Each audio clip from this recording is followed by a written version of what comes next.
What is up, guys, boys and girls? Chris Flick Podcast, episode number 48. If you can see, I still got some remnants of a little bit of a head wound, man. This week, I had a rough week since last Friday, man. I'm working out in here, testing out a new grip, practicing the barbell snatch.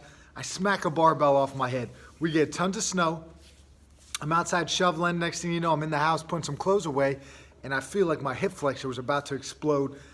Every so often I take a step and I feel this terrible pain in my hip, and I never know when it's coming. It's like I just get shot. And actually, I shouldn't use that analogy. A sharp pain in the hip, and it almost feels like it wants to drop me, but I have not fallen to the ground as of yet.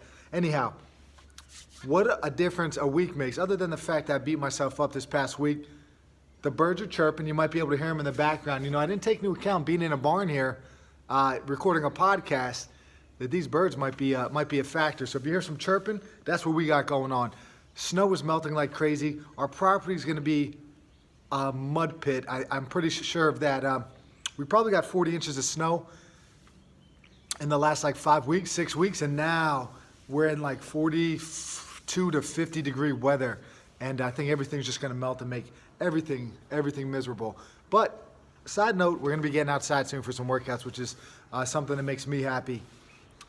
Especially during these past year where we're all just kind of huddled up indoors and not being able to do and explore new things. Happy to have the farm, happy to have the space out here where we could get outside and put in some work. Now, I had a conversation with a man, a friend of mine, who, I did a talk last year. It was about long-term athletic development. And this is where I first met him. And he brought up about a week or two ago, like, hey, what was that stat that you had about kids quitting sports? And basically the one that he was referring to is that, 70% of kids quit by age 13. The reason being it's just not fun anymore, which makes perfect sense. And when you start looking at the grand scheme of things here, taking nutrition aside, when we look at the health of our kids here from age 6 to 19, roughly 20% of the kids are obese. And then that's not even taking into account the overweight factor. I'm saying obese. And as it gets a little bit, as you start thinking about it more, obese children end up becoming obese adults. And when you got 40% of the adult population obese and another 30% overweight, that's over 2/3 roughly, right? We're talking 70-ish% of our population is overweight. And I think, nutrition aside, if my opinion on this, and this is the whole approach of my business, if we could get people, we could get individuals to view physical fitness as like a non-negotiable, as an everyday thing, without it feeling like it's torture, without it feeling like it's punishment for something. If we could get to that point where we enjoy working out, we can enjoy preparing for a sport, and then when that sport ends, we could enjoy preparing for life.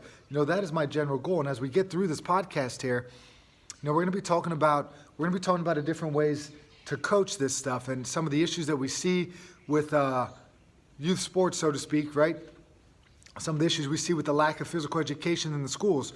But basically what it's going to come down to is we're going to talk about ways to correct that stuff as a coach and as a parent. What could we do to help mitigate our kids' relationship with physical fitness so we could kind of hopefully overturn this obesity issue that we have, and we could kind of encourage our children to partake in a lifelong of physical fitness.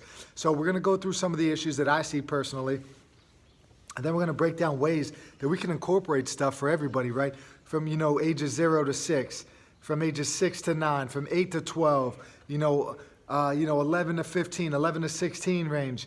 And then we get to those, competition years in high school, and then we're in college, and then after that, this is the key, and this is where I live now, and this is what my big focus is, how to get people to be active for life, where they're, working out 30 to 60 minutes a day.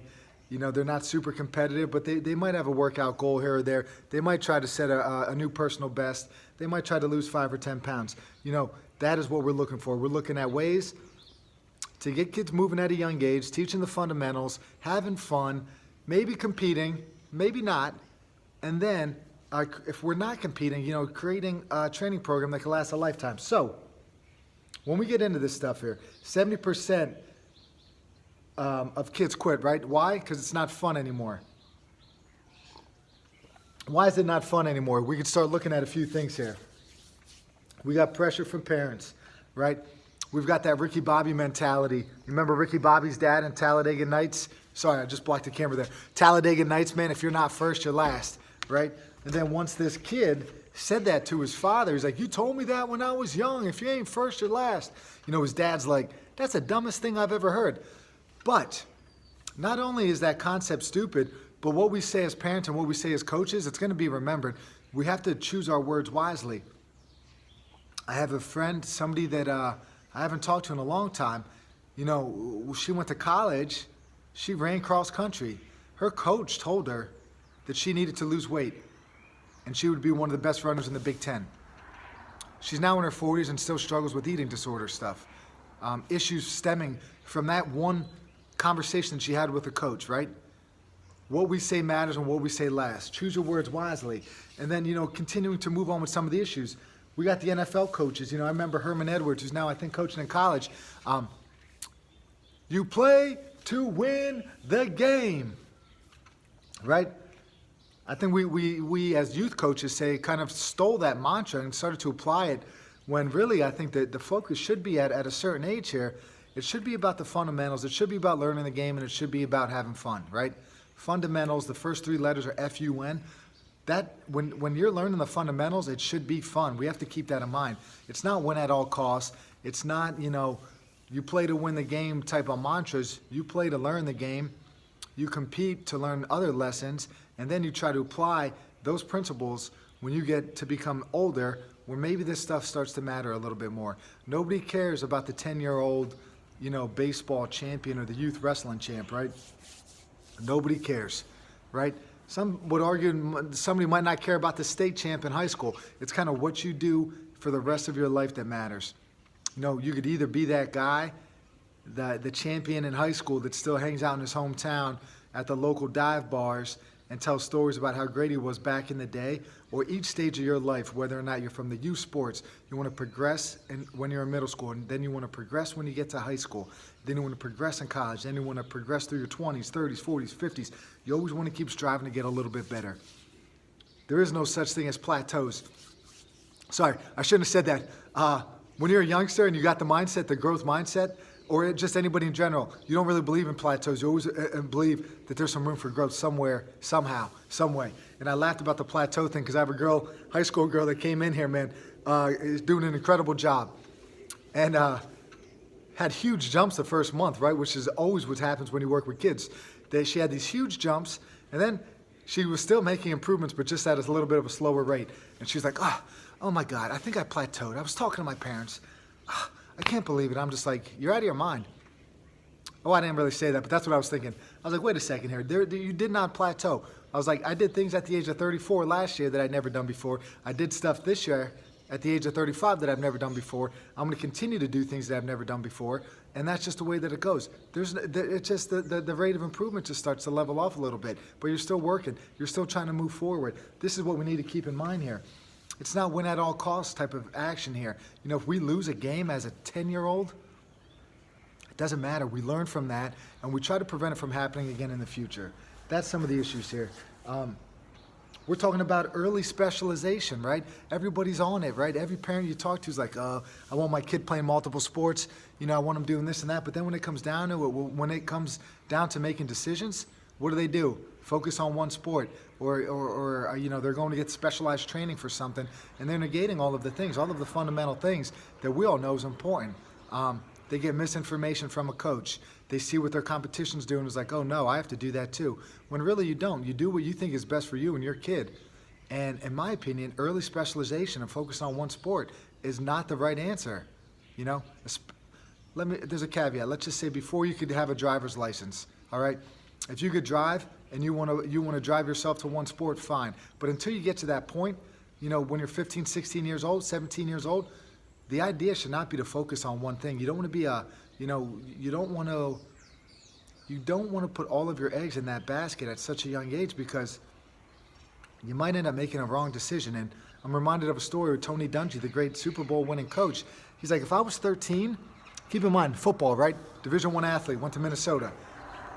Played in the NFL, coached in the NFL. He said, if somebody would have told me at age 13 I had to choose a sport, I would have chose basketball. And that whole legacy that he created never would have happened, most likely, right? we got to keep that in mind. And sticking to the specialization thing, right? It's like we've come as a parent, as a youth sports or high school athletic society, where we just deem athletic scholarship as like the key to life, right? And if we don't get that scholarship, all of my work is for naught. And that's a fixed mindset. It doesn't take into account all of the lessons learned and all of that good stuff that you had as you trained for something for 8 years, 10 years. Like, think about it. How many people could actually focus on one thing for so long, right? So you should be proud of that. But that's a side note. Let's think about this for a second. Tony Dungy again. When he was in college at Minnesota, Division I football program, he saw the team photo from last year, and let's just say there was 100 people in that photo. 2 of those guys made it to the NFL, right?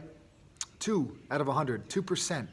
And this is a Division I athlete. He's like, wow, that kind of opened his eyes that he needs to maybe take his academics a little bit more serious, because the likelihood of him making it from that football team were very low. From there, 7% of high school athletes play a sport in college, any level, NAIA, club, whatever. It's about 7%, right?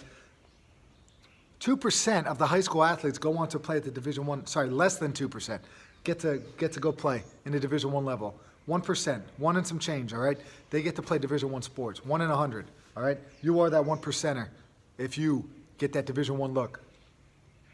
But it's like that's all we chase as parents, coaches, adults, whatever. It's like we're always chasing something. We're always chasing that 1% thing, and it just doesn't make sense in my mind. You start looking at academic scholarships versus athletic scholarships. There's more money to be made in academics. I'm not saying don't play sports, right? But if you're trying to get some money to go to college, let's take them both into account. You're more likely to get some money for your high academics than high athletic achievement. So we got the early specialization thing, which is an issue. We've got, we've got this idea of like, nobody's playing street ball anymore. Everything is organized. We used to play basketball all the time. We used to play pickup football games, baseball, wiffle ball, street hockey. I don't even know what else, but we used to just play things, man. We'd go to the park and play. You don't see that stuff anymore. Everything is organized. And when everything is organized by an adult or a parent or a coach, you lose the free play. There's too much structure involved. Kids don't get to explore because they have somebody overlooking them. And if that individual is overbearing on top of it, they're not going to try things. They're just going to do what they're told. And then when the game time comes around and you're in this chaotic environment, they're not going to have the ability to adapt on the fly and make plays because they've never done it before in training. I remember there was a wrestler here, a local dude won a national championship, and he hit this crazy finish to his match to win. And he's like, yeah, I was just messing around in practice, and I did it a few times. And next thing you know, he's hitting it at the national level to win a national championship. So just by playing around in practice, he figured, he's like, whoa, this is interesting. Just by doing that, just by playing around, having some time for free play, he was able to use that, and it was the deciding factor of him winning a national championship. All right? So parents, coaches, anybody listening, free play is key. Let the kids explore and let them have fun. You don't have to always be making rules and putting in regulations on what you can and can't do. Sometimes just let the kids, give them a ball, and let them go. Let them go play. Let them play some different positions and see what they're able to do. Because even at a different side of things as a coach, if you have a hard time overlooking that, you might be able to find something. You might be able to find that diamond in the rough. You see a kid do something that you didn't know that they were capable of. But then now they have the confidence to do it in free play. You're like, wow, maybe we can use this kid for something. Or you see some defense or some speed or something like that, right? Use free play to your advantage. If you're concerned about, if you're that overbearing type, that type A dude that wants to be in control of everything, have like organized free play. Let the kids play, but as a coach, you're always watching and you're always trying to take things in. We've got this other stuff, right? We've got the focus on one sport. You hear it from a kid like, hey, I'm going to focus on basketball. And you're like, okay. There was a joke I remember hearing from another coach that was like, all right, here's a basketball. Focus on it. Stare at it all you want. What are you going to get out of that? What do you get out of the focusing on basketball? You don't get that well-rounded athlete. You don't get the strength and conditioning working because he's always practicing his jumper. You don't get to learn passing, defensive passing, or passing lanes, or defensive angles, defensive footwork stuff. If all you're doing is focus on basketball, if you're not on a bigger surface, say, you could learn things on a lacrosse field or on a football field, covering somebody, defending somebody, that you could apply to the basketball court. We don't get that when you over-specialize. And when you over-specialize, you might have that kid I mentioned earlier, that 10-year-old beast, the stud athlete that's winning everything, right? But if all he does is put his eggs in that one basket, eventually his performance is going to stagnate a little bit like that. So the key is going to be to ride this success out for a lifetime, right? But if you specialize, you're narrow. You have a narrow window here, and if you stay in that narrow window, you're going to accomplish things at a younger age faster than anybody else. But you're going to level off over time here because you lack the certain skills, the fundamentals, the qualities that you lack the fundamentals. Honestly, the general physical preparation that is needed to be a successful athlete down the road and in life, right?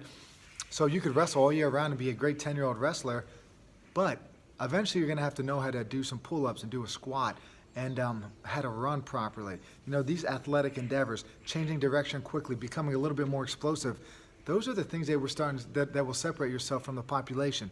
And you miss that. You miss that. Early performance leads to a stagnation, premature peaking, basically, is what it is. And what is that? Once you get to that peak, what's the next step? Downhill, right?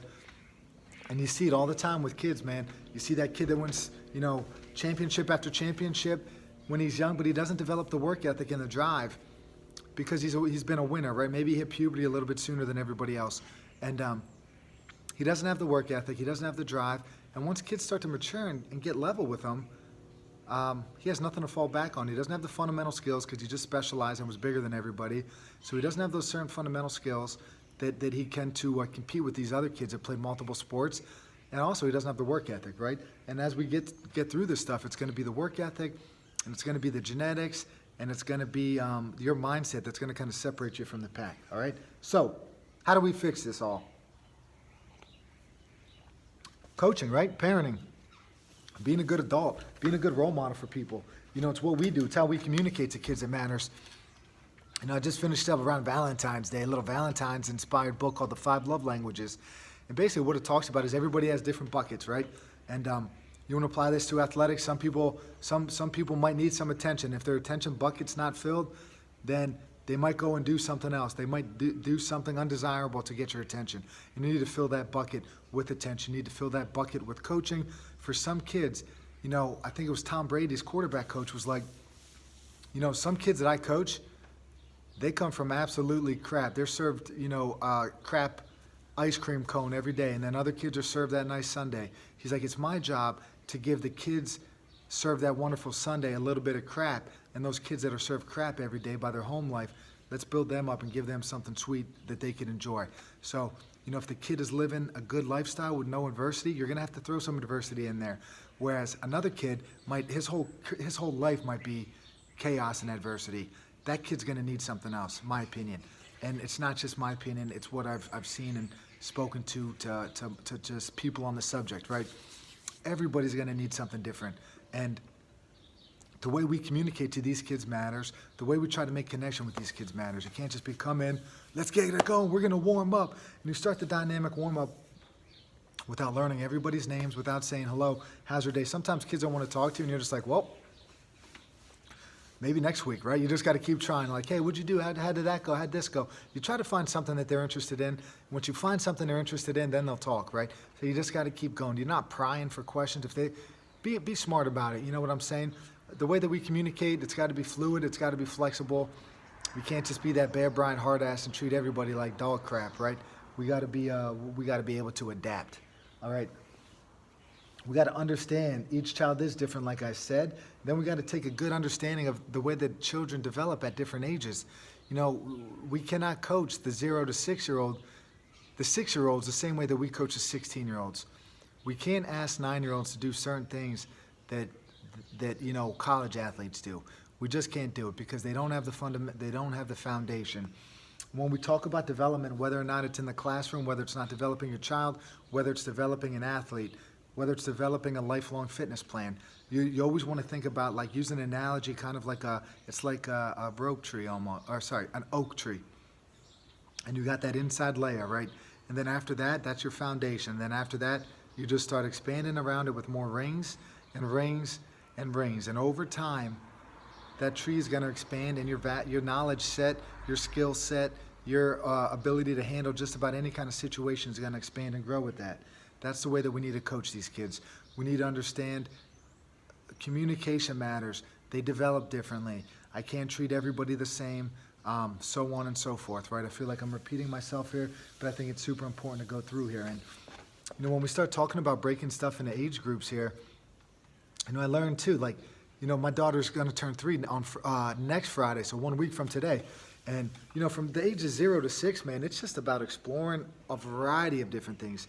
There's things like gymnastics out there for these kids. There's swimming out there for these kids. We've got the gym here. I set up the boxes, the plyo boxes. They climb them. They jump off. We got a balance beam. We've got tunnels to crawl through.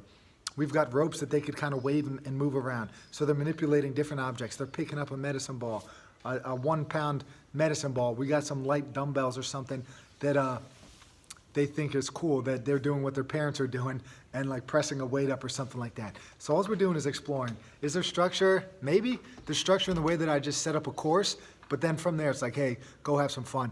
And, in addition to that, these kids need your guidance. They need your supervision in the sense that the risk behavior, right? We got to make sure everybody stays safe, number one. That's for everybody. Do no harm. Doesn't matter if you're 1, 2, 7, or 50. Our job as a coach is to make sure we don't do any harm. At this young age, we got to teach kids rules in a free play type of society here, and let them know that they're allowed to explore as long as it's within reason and they can stay safe, right? So now we got the fundamental age group like I talked about earlier. We're talking ages 6 to 9, 6 to 10. Fundamentals, F-U-N, fun. Put those letters in caps. This is what we're doing here. We're talking about the mental, the cognitive, the emotional development of these young kids. We got to be cognizant of that as coaches. We're talking about the ABCs here, and it's not your alphabet. It's agility, it's a balance, coordination. All right, ABCs with an S at the end, right? Speed. That's the stuff we're working on. We're running, we're jumping, we're throwing. We're saying, hey, maybe we can do some body weight squats with this group. We could teach some of the stuff like that. We could teach a push-up position plank. We could teach a split squat potentially. We could teach, hey, stand on one leg, come down and touch your toes. We could introduce some rules. We could introduce things like teamwork, camaraderie, fair play, things of that nature. Physical activity, daily physical activity is important. We could start planting these seeds in these kids, but it needs to be under the guise of play. It needs to be under the guise of fun, right? Now, that's in that 6 to 10 range. At some point in this process here, depending on the kids, usually between age 8 or 9 and like say 12, now we could start developing some skills, right? But it's going to be really dependent on puberty. We could start introducing some more advanced stuff, right? Mental preparation of stuff, taking things seriously. When it needs to be taken serious, can we get our focus on a task and do the task that's needed to be performed? Relative strength, all right? So relative strength is our ability to move our own body weight. Maybe we could do what we were doing when we were a little bit younger, but hey, let's do a rope climb. Let's do a chin-up hold. Can we start doing some push-ups? Can we move our body around? Can we jump this high? Can we jump that far? Can we sprint? Can we skip? All of these things. That's what's going on here. With this age group, now the sport-specific stuff is it's gonna start creeping up now. We're gonna have more practices at this age. You might have 2 to 3 practices a week now. It's different from the younger groups where you're having, 1 practice a week, maybe 2. That might pick up a bit. On the other days now, let's say you have practice 2 to 3 days. Parents, coaches, adults, teachers, role models. Get these kids doing something every day. Start planting these seeds now when they're 8, 9, 10, 11. You plant those seeds now, they're going to just do it forever. We have to be there for them. We have to show them the way, man.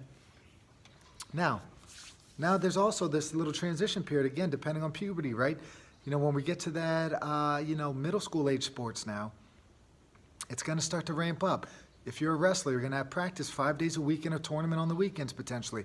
That's 6 days of activity. When you were in youth, you might have only had 3 or 4 days of activities. Football, you got games there. You got practice and games 5 days a week, maybe on a weekend. Same with soccer, 2 games, 3 practices, something like that. It's starting to ramp up now. At this age, between, say, the middle school age into high school, we could 11 or whatever it is, 12 to 15, 12 to 16. We can start to build the mental approach. We're training now. Why are we training with free weights? Why are we using a barbell? We're trying to create a foundation level of strength. So on top of that level, we could create some explosiveness. We could create some speed. We could create some power. But first, we need to build the foundation, which is strength. We did it a little bit earlier with the body weight stuff. Now we're going to add the barbell. We need to explain this stuff to kids. Tell them what's going on. Throw high-level stuff at them. And if you tell them 10 advanced things, 1 or 2 of them is going to stick. All right? And then the next year you tell them those same 10 things, then 3 or 4 is going to stick. These kids are smart, man. They're smarter than you think, and you could talk to them about things.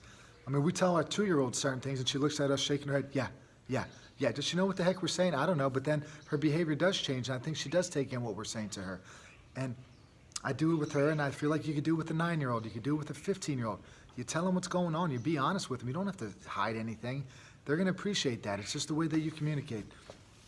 Now, when you get to this age now with middle school stuff, even at a little bit younger than that, right? There's talent identification and selection is going to be going on here. And we need to keep in mind that there's certain aspects of this, right? If you're late to puberty, you might get cut from a team. I think it's a terrible mistake, my personal opinion. You want to keep as many people out for a sport as possible. Sports participation is just plummeting, man. 7% decrease before COVID happened over the past couple of years, right? And now COVID's hitting us. Kids aren't playing sports. I used to coach a wrestling team. We'd have 22 kids out, 25 kids out. This year they had 7. We used to be a powerhouse. They have 7 kids out now. So COVID is hitting us hard, man. So talent identification. You're making teams. You're not making teams. You're getting cut. Everything is elite. Everything is select. I think it's a bunch of hogwash. This is what you do as a kid, as a parent or a coach. You find a good team that they could play on, one that's going to push them, one that's going to allow them to get playing time, and you want them to excel, all right? And you want them to do well, and you want them to learn and be coached. You don't want your kids sitting on the bench. They're missing out on some important time of development there, because I don't care how many times a week they practice. Sorry, man, I hear some birds making all kinds of noise in here. It doesn't matter how many times a week you practice with those teams. If you're sitting on the bench, you miss out on those 100% full sprint reps, right? Where, practice, you can go as hard as you want, but if you're trying a certain technique, maybe the opponent lets you have it, right? But in game time, you try these moves, and you learn real quick what works and what doesn't work. But if you're sitting on the bench, you don't get that, right? So if you have a kid that's coming through the ranks here, you want them to be challenged at whatever level they're playing on, but you want them to be on the field. They might be a rotation player, whatever, that's fine. But make sure they're getting the playing time, all right? Make sure they're being challenged in practice, make sure they're being coached, and make sure that you just choose wisely with whatever you do, okay?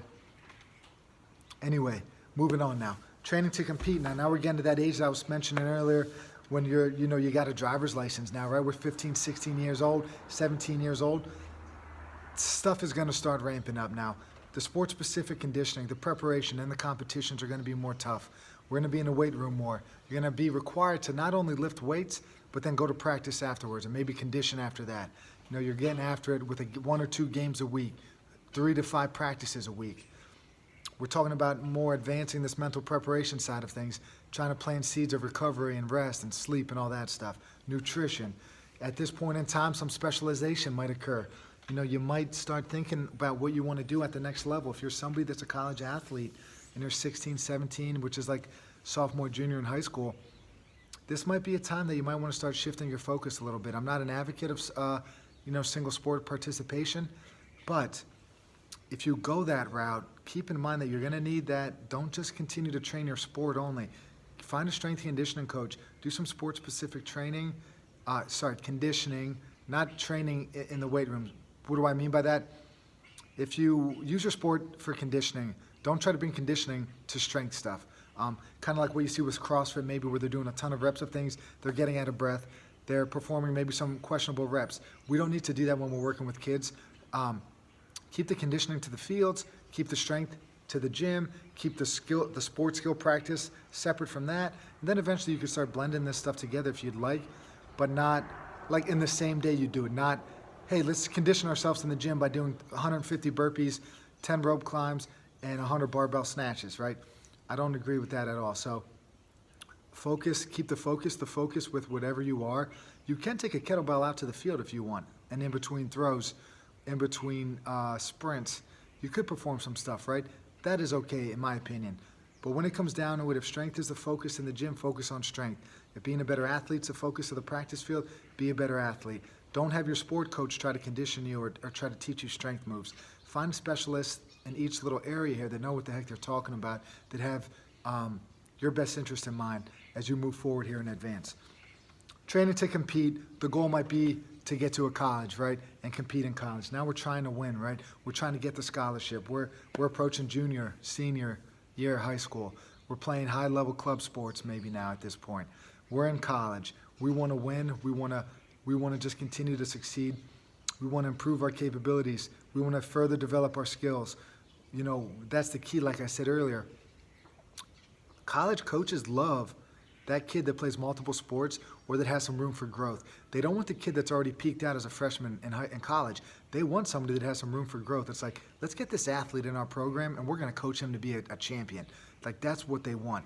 They don't want that kid that hit premature, that just over-specialized, had success, and is going to probably level off in college. They want the kid with a little bit of upside and a little bit of potential. You know, you need to be able to compete on demand.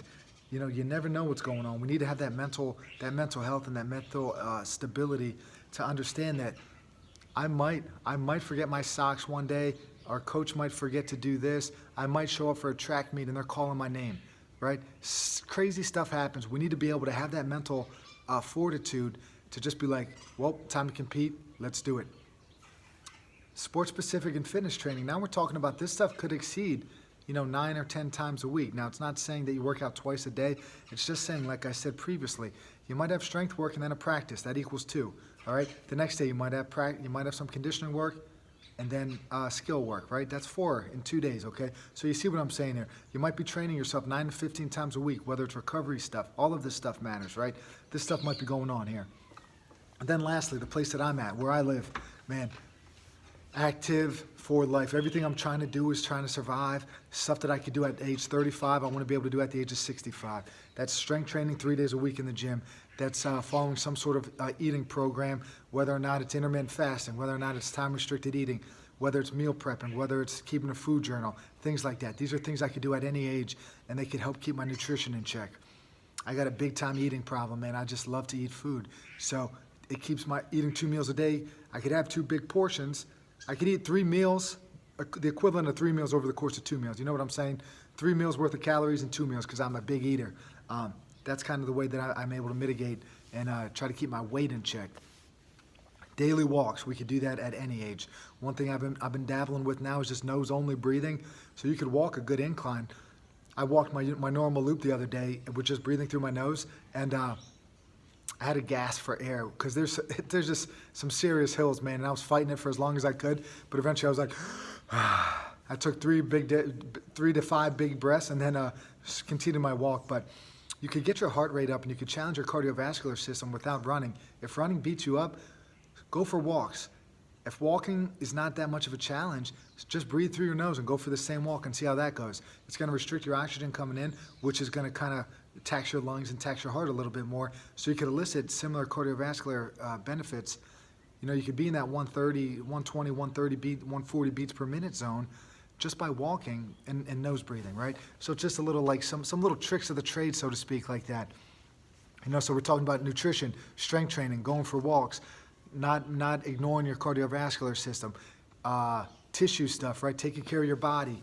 You know, muscles are going to get tight, your pecs, your hip flexors. We got to stretch them. Muscles are going to get weak because we sit on our butts, and as we get older, we're going to get weaker. I've talked about this in previous episodes. Let's strengthen the glutes. Let's strengthen the legs. You know, let's work on keeping or maintaining our bodies to the best of our ability. Father Time wants us to regress. If we could fight that and maintain some sort of homeostasis, you know, we're going to be in good shape here, okay? Active for life, man. Always, always, always try to stay fit and try to just improve yourself no matter what, right? And then, you know, so those are the stages, right? I mean, I just went over a bunch of them. You know, we got to keep it in. We got to keep all of this stuff in mind, man. It's from the cradle to the grave. We could always make advancements in what we're doing with our physical health. And then a few things that I would like to kind of emphasize and keep in mind here. You know, you can't always choose your parents, right? If both of my parents were Olympic sprinters, there's a good chance I'm going to be able to run fast, right? So genetics are always a factor in everything that we do. I could train just as hard as Michael Phelps, but his body type is, and we have the same work ethic, the same practices, the same nutrition. Everything's the same, except he has different parents than I do. His body type is different than mine. He's gonna beat me, always. No matter how hard I work, he's gonna beat me. His body is just, this sounds like a defeatist almost in a way, but there's just certain people have different attributes than I do, and they're gonna excel at things. Second part, geography. If you're in Iowa, you might wrestle, right? If you're in Canada, you might play hockey. If you're in Jamaica, you might sprint. Where you live, where you're born matters. So it's genetics and geography, two things that are kind of out of our control at a young age. We can't choose our parents, and we can't choose where we're born and where we grow up when we're kids. So what's around us is going to influence what we do. If Sidney Crosby, great Canadian player, was born in, Georgia, or let's just use the Iowa example again. He might have wrestled as opposed to, played ice hockey at a high level. So geography matters. We got the late bloomer, like I talked about earlier. I'd never want to cut anybody, in my personal opinion. It happens, whatever. But you think about stuff here, and, you watch the NFL at all, you got Aaron Rodgers, one of the greatest quarterbacks ever to walk the face of this earth, right? As a freshman in high school, 5'3", no Division I scholarship offers, went to Butte Community College before landing at Cal. Dropped in the NFL draft to the 24th pick. They showed him, and I remember I was in college watching this thing. They just kept paying into him. Nobody's picking him. Fast forward a few years, multiple-time MVP, Super Bowl MVP, setting all kinds of records, future Hall of Famer. And this kid was 5'3" as a high school freshman, right? Probably would have got cut from teams. The Michael Jordan story, got cut, came back, used that as motivation to get better, right? This is it. This is what we're talking about here. Don't give up on kids. Ride out. Aaron Rodgers every year is getting better. He's getting older and he keeps getting better, right? He just keeps getting better, riding it out. From the 5'3" kid now to one of the greatest quarterbacks of all time. He just keeps putting in the work and keep getting better. And after the late bloomer stuff, we talked about genetics. We got to talk about the work ethic, the deliberate practice. Wayne Gretzky, man. That guy would go out as a kid, and then throughout the course of his career, these rare people, like a Michael Jordan, like a Tom Brady, it doesn't matter how successful they've been, they still put in the work. They still have that drive and that desire to improve. It's more than just genetics and geography. You know what I'm saying? It's having that willpower. It's having that drive and that work ethic that's going to separate you from the pack. Going out and just practicing. And I'm not talking about Wayne Gretzky, diddling around with a puck and shooting it at a net. It's getting out there and working on a specific skill over and over and over again. Putting in that work, putting in that deliberate practice is what's going to help us, right? And when we talk about certain things here, I always want to bring up too that when we start looking around about how to make improvements with everybody, I think it's important to be able to assess where we are and then to just start nudging that forward just a little bit. You want to nudge your effort forward over time. You don't want to have these huge leaps that lead to the stagnation. I don't want to sound redundant here, but guys, no matter who we are, we could always nudge ourselves to be a little bit better, all right? And I hope you enjoyed this episode. Next week we're going to be tackling a new book, and I'm thinking about getting some interviews going, so be on the lookout for that too. But guys, Chris Flick Podcast, episode 48 is a wrap. Hope you guys enjoy your day. Peace, everybody.